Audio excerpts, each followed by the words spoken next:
بسم اللہ الرحمن الرحیم الحمدللہ رب العالمین والصلاة والسلام علی سید الانبیاء والمرسلین اما بعد فاعوذ باللہ من الشیطان الرجیم بسم اللہ الرحمن الرحیم۔ پروگرام فضیلت رمضان کے ساتھ آپ کا میزبان مفتی عابد مبارک حاضر خدمت ہے۔ آج ہم بات کریں گے روزے کی فضیلت پر۔ اللہ رب العزت نے قرآن مجید فرقان حمید میں ہمیں ارشاد فرمایا، یا ایھا الذین آمنوا کتب علیکم الصیام کما کتب علی الذین من قبلکم لعلکم تتقون، اور حدیث پاک میں فرمان باری تعالی ہے، کمال بات کر دی، روزہ میرے لیے ہے اور اس کی جزا میں ہوں۔ سبحان اللہ عز و جل، کس چیز کی کیا جزا ہے، کس چیز کی کیا جزا ہے، لیکن روزہ ایسی چیز ہے اس کے بارے میں فرمایا کہ اس کی جزا میں خود ہوں۔ آج ہم قرآن مجید فرقان حمید کی آیت کے ساتھ ساتھ جو ہے وہ احادیث طیبات کی روشنی میں روزے کے فضائل ہم سنیں گے، اور میرے سامنے ہے کتاب شرح صحیح مسلم، مصنف ہیں اس کے علامہ غلام رسول قادری رحمہ اللہ۔ بڑی شاندار کتاب لکھی انہوں نے مسلم شریف کی شرح کی، شرح صحیح مسلم کے نام سے، اور حق ادا کیا۔ آئیے ہم سنتے ہیں ان احادیث طیبات کو جس پر انہوں نے کچھ بحث بھی کی اور اچھی کی۔ بسم اللہ الرحمن الرحیم۔ باب ہے 331 فضل سیام، روزے کی فضیلت، اور روایت ہے حضرت ابو ہریرہ رضی اللہ تعالیٰ عنہ سے، قال سمعت رسول اللہ صلی اللہ علیہ وسلم یقول قال اللہ عز وجل کل عمل ابن آدم لہ الا الصیام هو لی وانا اجزی به فوالذی نفس محمد بیدہ لخلفۃ فم الصائم اطیب عند اللہ من ریح المسک۔ جناب ابو ہریرہ رضی اللہ تعالیٰ عنہ بیان کرتے ہیں کہ رسول اللہ صلی اللہ علیہ وسلم نے فرمایا، اللہ عز و جل ارشاد فرماتا ہے کہ ابن آدم نے روزے کے سوا ہر عمل اپنے لیے کیا، روزے کے سوا ہر عمل اپنے لیے کیا، اور روزہ بالخصوص میرے لیے رکھا تو اس کی خصوصی جزا میں دوں گا۔ اس ذات کی قسم جس کے قبضہ قدرت میں محمد صلی اللہ علیہ وسلم کی جان ہے، اللہ تعالیٰ کے نزدیک روزہ دار کے منہ کی بو مشک سے زیادہ خوشبودار ہے۔ دنیا میں سب سے قیمتی جو خوشبو ہوتی ہے وہ ہوتی ہے مشک۔ اس کو عربی میں جو ہے وہ مسک کہتے ہیں، اور اس سے بہترین خوشبو کوئی نہیں ہے، بس پسینہ رسول صلی اللہ تعالی علیہ وسلم ہے۔ میرے آقا علیہ الصلاۃ والسلام کے پیارے صحابی حضرت ابو ہریرہ رضی اللہ تعالیٰ عنہ، جس کے راوی ہیں کہ رسول اللہ صلی اللہ علیہ وسلم نے فرمایا ہے، اس میں میرے آقا علیہ السلام نے قسم ارشاد فرمایا، فوالذی نفس محمد، وہ جس کی قبضہ قدرت میں محمد صلی اللہ علیہ وسلم کی جان ہے، کہ اللہ کے نزدیک وہ خوشبو ہم اسے جو ہے وہ بھوک کی وجہ سے جو اندر سے ایک ریح سی ایک آپ کہیں کہ کیفیت جو خالی معدے کی وجہ سے ہوتی ہے، اور ہمیں وہ اتنی شاید نہ بھائے، ہمیں اتنی پسند نہ آتی ہو کسی کو، لیکن یاد رکھیے کہ وہ اللہ کے نزدیک سب سے پسندیدہ چیز ہے، تو جو اللہ کو پسند ہے وہ ہمیں پسند ہونا چاہیے اور ہر صورت میں ہونا چاہیے۔ تو اسی طریقے سے ایک روایت جناب ابو ہریرہ رضی اللہ تعالیٰ عنہ ہی سے ہے کہ رسول خدا صلی اللہ علیہ وسلم نے فرمایا روزہ ڈھال ہے. فرمایا جناب ابو ہریرہ رضی اللہ تعالیٰ عنہ کہ قال رسول اللہ صلی اللہ علیہ وسلم الصیام جنۃ. ڈھال کیا چیز ہوتی ہے؟ جیسے کہ کوئی چیز ہم آڑ بنا لیں, اب ادھر والا ادھر کو نہیں دیکھ سکتا, ادھر کی چیز ادھر نہیں آ سکتی, ادھر سے اگر کوئی گولی مار رہا ہے تو بیچ میں اگر بلٹ پروف چیز ہے تو وہاں سے کراس نہیں ہو سکتی. تو یہ جو ڈھالیں ہوتی ہیں, کوئی تلوار مار رہا ہوتا ہے جنگ میں, اس کے آگے ڈھال کر دیتے ہیں تاکہ وہ تلوار ہم کو نہ لگے. فرمایا روزہ ڈھال ہے. کس چیز سے؟ جہنم سے ڈھال ہے, عذاب سے ڈھال ہے, اللہ کی خوشنودی کا سبب ہے, دوزخ سے بچائے گا. جس نے رکھا ہی نہیں ہوگا اس کو کیا بچائے گا؟ جو اپنے پان, سگریٹ, گٹکے, نسوار, نشے اور ایسی بہت ساری چیزیں اور کچھ لاپرواہیاں, نہیں میرے سے رکھا نہیں جاتا, میرے کو پانی پینا پڑتا ہے, میرے کو یہ پرابلم ہے, یہ پرابلم ہے, 1000 کام سارے مست ہو کے کرتا ہے, اور رمضان میں بھی بقیہ سال مہینوں کی طرح کر رہا ہوتا ہے, اور جب روزے کا سنتا ہے تو بیمار پڑ جاتا ہے, ہاں نہیں میری طبیعت ٹھیک نہیں ہے, ڈاکٹر نے منع کیا. یہ ڈاکٹر بھی ایسے جاہل ہوتے ہیں کہ ان سے پوچھو ہاں آپ بالکل نہ رکھے روزہ. ایسے ڈاکٹروں سے پوچھنا ہی حرام ہے, اور ایسے ڈاکٹروں کا پوچھنا بھی حرام ہے, ان کو بتانا بھی حرام ہے, اور ایسے ڈاکٹروں کے پاس جانا بھی جائز نہیں ہے. صرف اس بندے کی بات مانی جائے گی جو طبیب حاذق ہو, شریعت کو سمجھتا ہو. ایسا ڈاکٹر جو شریعت کو سمجھتا ہو, اللہ کے احکام کو سمجھتا ہو, نیکوکار ہو, وہ فیصلہ کرے کہ بھائی آپ کی بیماری روزہ رکھنے کی راہ میں رکاوٹ ہے کہ نہیں, اور آپ کو روزہ رکھنے سے فائدہ ہوگا یا نقصان ہوگا, بتائے گا وہ, اور اس کے مشورے پہ عمل کیا جائے. اللہ نے اجازت دی ہے, لیکن آج کل تو لوگوں نے ڈاکٹر بھی اپنی پسند کے رکھے ہوئے ہیں جو بات بھی ان کی پسند کی بتاتے ہیں. تو آئیے آگے چلتے ہیں. ایک اور حدیث جو اللہ رب العزت کے پیارے حبیب علیہ السلام کے پیارے صحابی حضرت ابو سعید خدری رضی اللہ تعالیٰ عنہ نے بیان کی, اس کو حضرت ابو ہریرہ نے بھی روایت کیا, مسلم شریف کی روایت ہے. جناب رسول اللہ صلی اللہ تعالیٰ علیہ وسلم فرماتے ہیں قال رسول اللہ صلی اللہ تعالیٰ علیہ وسلم ان اللہ کان یقول ان الصوم لی وانا اجزی بہ ان للصائم فرحتین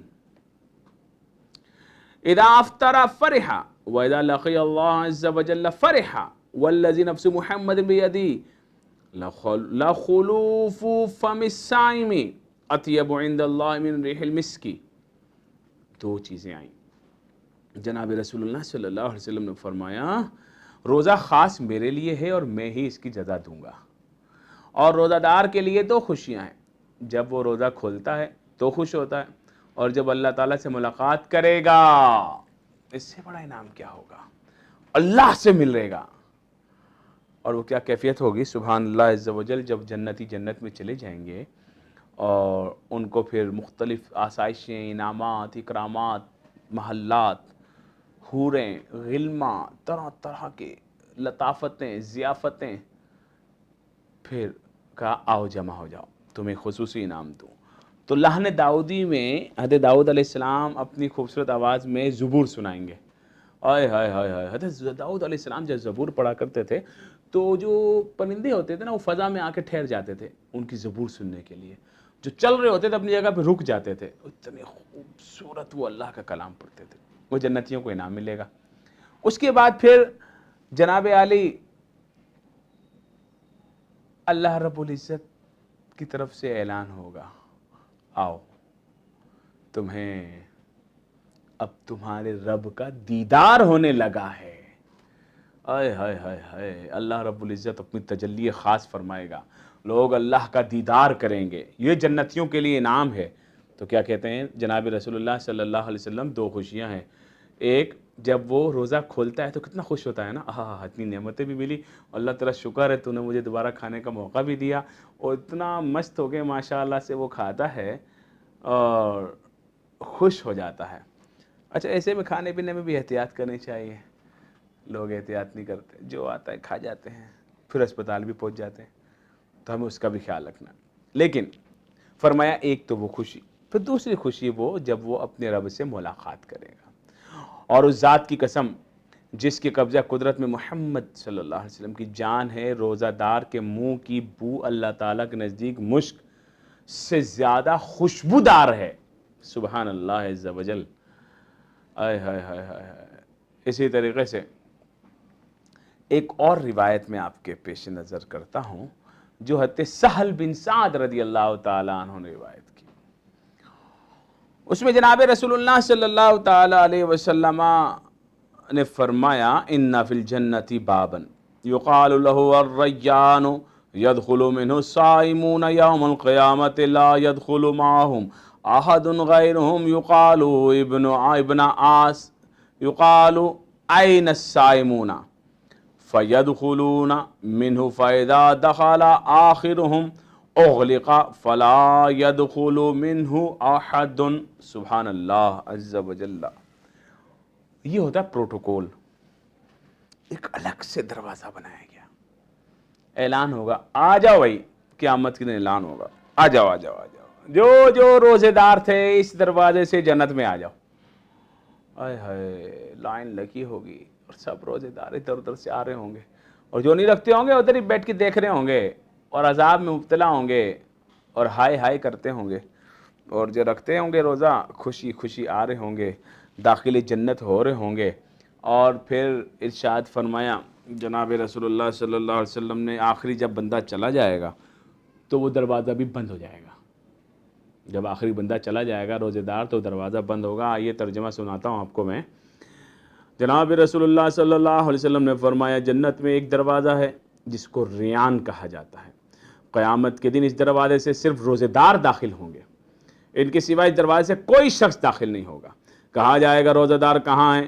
پھر روزہ دار داخل ہوں گے، اور جب آخری روزہ دار داخل ہو جائے گا تو پھر وہ دروازہ بند کر دیا جائے گا، پھر اس دروازے سے کوئی شخص داخل نہیں ہوگا. اب یہ فضیلت کہ جنتی اس دروازے سے داخل ہو جائیں گے پھر وہ دروازہ بند ہو جائے گا.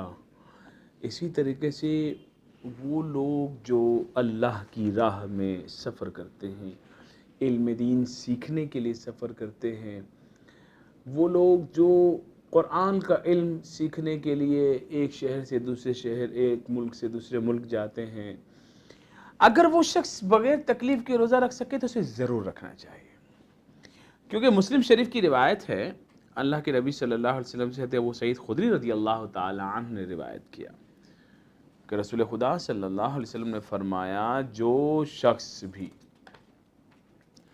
ایک دن اللہ تعالیٰ کی راہ میں روزہ رکھے گا، اللہ تعالیٰ جہنم کی آگ کو اس کے چہرے سے 70 سال کی مسافت تک دور کر دے گا.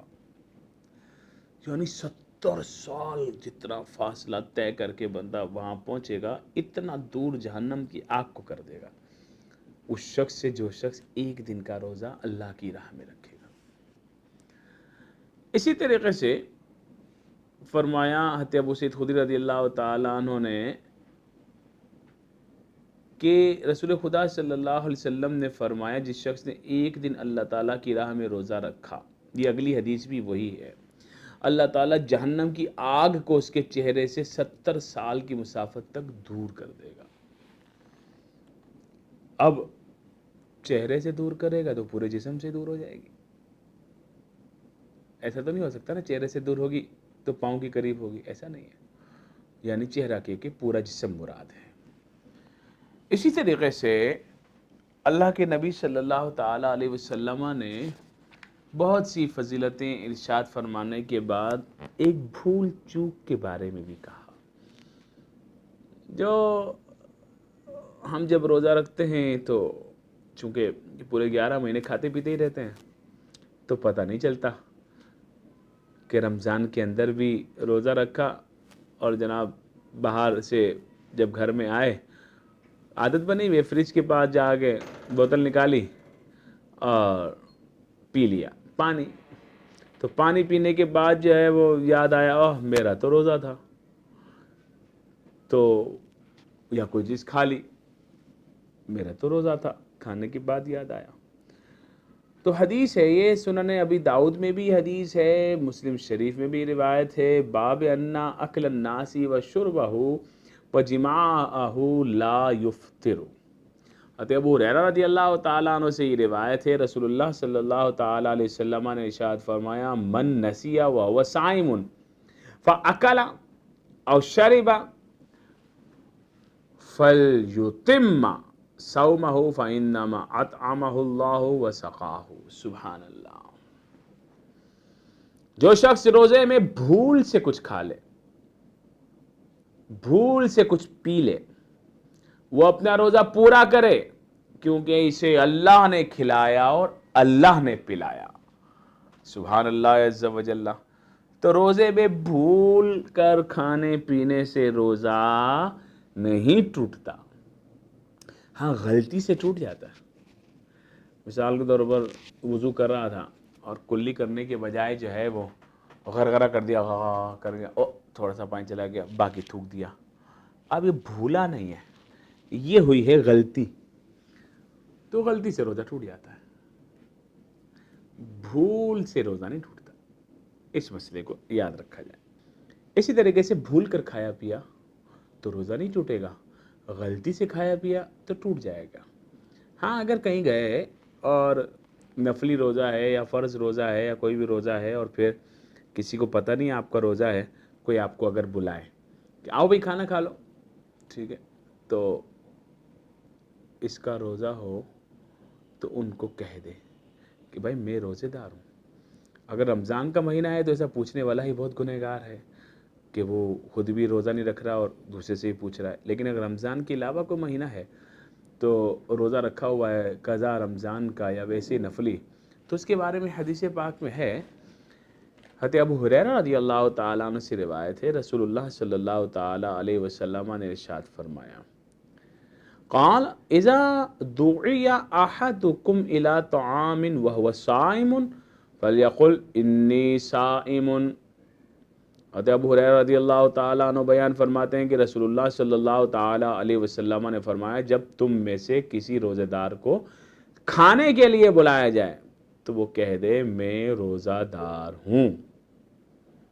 اور اسی طرح ایک اور بھی بات آئی کہ اگر کوئی شخص لڑ رہا ہو، کوئی گالیاں دے رہا ہو، تو اسے بھی کہہ دے بھائی میں تم سے لڑائی نہیں کرتا، میں روزے دار ہوں۔ یہ اللہ کے نبی صلی اللہ علیہ وسلم نے فرمایا۔ حضرت ابو ہریرہ رضی اللہ تعالیٰ عنہ سے روایت ہے کہ اذا اصبح احدکم یوما صائم فلا یرفث ولا یجہل فإن امرؤ شاتمہ او قاتلہ فلیقل انی صائم انی صائم۔ حضرت ابو ہریرہ رضی اللہ تعالیٰ عنہ کہتے ہیں، جب تم میں سے کوئی شخص روزے کی حالت میں صبح کو اٹھے تو بیہودہ گوئی اور جہالت کے کاموں سے باز رہے۔ اگر کوئی شخص اسے گالی دے یا بیہودہ گوئی کرے تو وہ کہہ دے میں روزے دار ہوں، میں روزے دار ہوں، تو اللہ تعالیٰ اس کے دل میں رحم ڈال دے گا۔ اگر اس کے دل پر مہر لگی ہوئی نہ ہوئی تو وہ اس روزے دار سے لڑائی بھی نہیں کرے گا اور اسے گالی بھی نہیں دے گا۔ یہ تھا ہمارا آج کا درس۔ ملاقات ہوگی انشاءاللہ آپ سے اگلے درس میں۔ جب تک کے لیے اپنے میزبان مفتی عابد مبارک کو اجازت دیجیے، کل ملاقات ہوگی انشاءاللہ عز و جل۔ اللہ حافظ، السلام علیکم ورحمۃ اللہ۔